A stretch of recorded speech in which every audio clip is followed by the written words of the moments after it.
Hey guys, welcome to a new weekly challenge, and yet again we are all about building self-esteem. In particular, this week we're going to focus in on self-assertiveness. That means standing up for yourself, for your beliefs, values and goals, voicing those opinions no matter the context you are in, because you need to respect yourself to that degree to really put out your true self. We are going to do this with some sentence completion exercises to really get the focus on this topic. But if you want to hear all of the details, make sure to look through this whole video. Bye guys.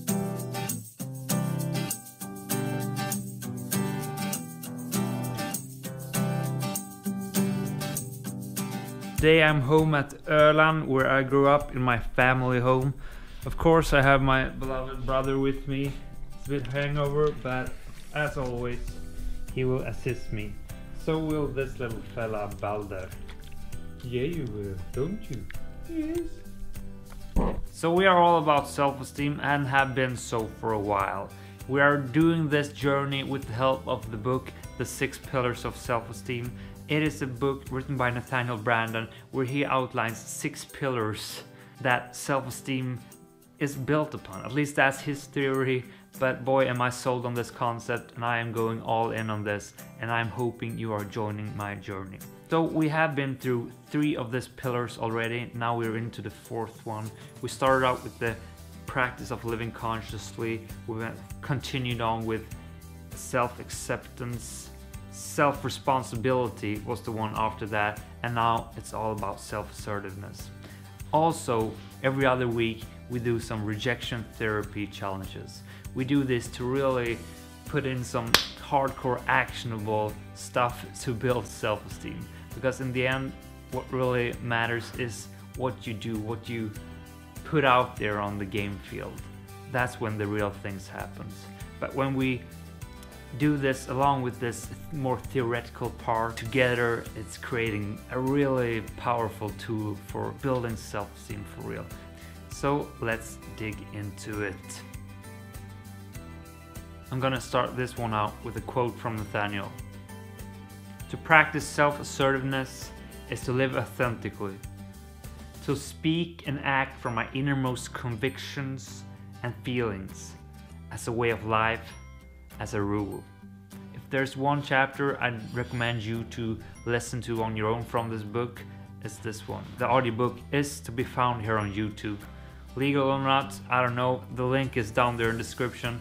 It is about like 14 minutes long, and you should absolutely invest those minutes. Self-assertiveness, it is about voicing your opinions. If you are in a context with friends and maybe they like to drink a whole lot and you don't like to do that, you need to stand up for what you believe in. If you don't want to drink, you need to say that, you need to voice that. And if they don't want to hang around with you due to that fact, I say that's no friends worth having. That's the kind of scenario we're talking about when we're talking about self-assertiveness. Have this scenario in mind. You are going to the cinema. Let's say you are there with a friend. That's usually how I end up in this situation. You are watching this film together. You're not saying anything, and you really enjoy it. You're like almost having tears in the end of the film, and it's just a great movie. But due to the respect you have to this friend, or not having the confidence in voicing your opinion, when this person asks you what did you think about the film, you give out a quite vague statement because you don't want to go in the wrong direction in contrast to that person.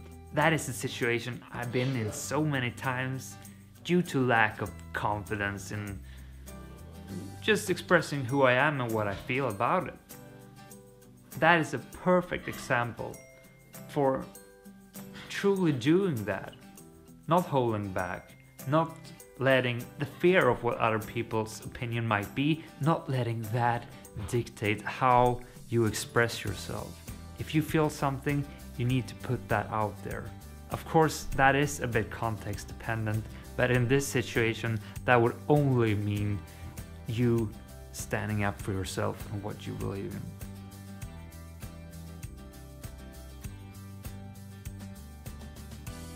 My life does not belong to others, and I am not here on earth to live up to someone else's expectations. And so we have come to the objectives of this week, and as always when we do these pillars, we have a sentence completion exercise to play around with. That means we have 4 stem sentences, half sentence which we're gonna finish off, and basically goes like this. The 4 sentences I'm gonna read now. Self-assertiveness to me means ... If I lived 5% more self-assertively today ... If someone had told me my wants were important ... If I had the courage to treat my wants as important ... So the idea is that you finish these sentences off. You do this in the morning and the evening, and you write 5 to 10 different endings for each sentence. That means if you do 5 endings for the 4 sentences, that's 20 sentences in the morning and equally the same in the evening. For instance, self-assertiveness to me means that I stand up for myself and I voice my opinion in the social group I'm in. That would be one ending. And the idea is that you should do this very rapidly. You should not stop and think so much. You just boom, boom, boom. And if you write the same thing, it doesn't matter. And you shouldn't reread these sentences until the end of the week, Friday or during the weekend. Then you're gonna write a finishing sentences that goes something like, if what I wrote this week was true, it would help if I ... That's like the finishing sentence. And that you do after you have read through the whole thing again. And I know a lot of people think that this is just some bogus, shitty practice, and I feel that at times as well. But what I must say is, when I've done these practices with the other pillars, they really have got the mind working throughout the day. They put me in that mood. They got me really thinking, focusing in on this topic, that topic of the week. So they really have some power to it, and I recommend you to do it, absolutely.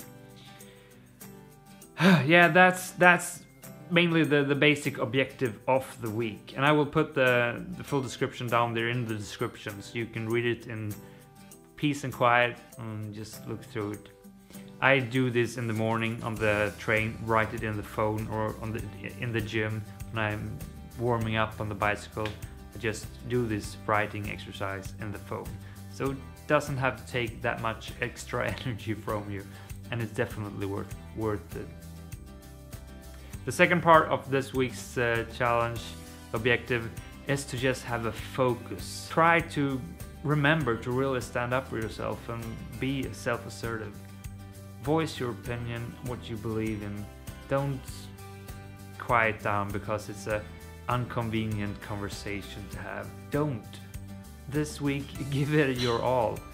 Even though it may rather take it too far this week than don't take it anywhere at all. And then you can play around with fine-tuning it, because you're gonna need some calibration to find that ideal place, because it's not always right to just boom, voice everything you got in there. That's not the right way to go about it. But maybe to find that place, you need to go a bit overboard as a starting point. At least that's my personal view on this. Go all in on this week, and then evaluate yourself in the end of it and see where it got you. So with those words, I'm gonna close this little video down and go back to celebrating Easter again. As you can see, I'm here home at Öland. If you're hearing some crazy sounds from back there, it's because it's either my little brother, mother, or sister doing some crazy shit. I don't know what goes down in there, but it's always quite chaotic. Coming home is not really the kind of vacation you would expect. Special, but not maybe that relaxing. Well, that's a whole different story. Thank you for watching this video. Make sure to look in during the week where I'm gonna do some vlog posts. It's not gonna be as intensive as the rejection therapy challenges. It's a little bit of breathing out, taking some room, and doing some internal mind work on ourselves. That's basically what this week is all about. Of course, you can share reflections and opinions, and I'd love to hear any thoughts you have on this. But with those words, thank you for watching. My name is Alexander. Don't forget to subscribe if you want more of this. Bye, guys.